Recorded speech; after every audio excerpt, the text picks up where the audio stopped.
gość u nas na plaży w Świętym Wlazie. Ojej, zaplątał się taki malutki delfinek. To jest delfin? Nie wiem. Czy jakoś mu można pomóc go dalej?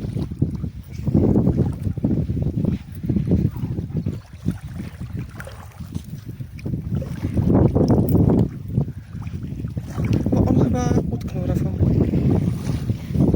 Zobacz, jak wodę wyrzuca tym.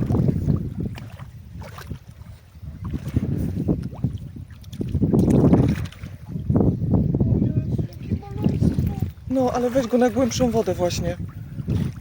Uratuj go.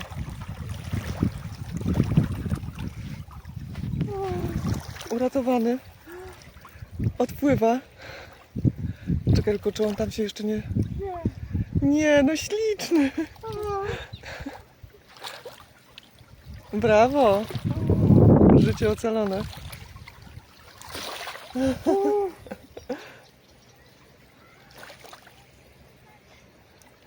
Miły był w dotyku. Taki gładziutki, prawda? No, mały delfinek. Ale zauważyłam.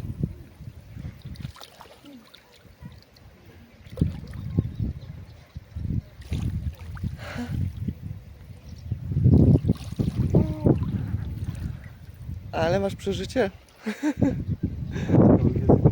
Nie wiem, ale on odpłynął szczęśliwy. Tak, najważniejsze.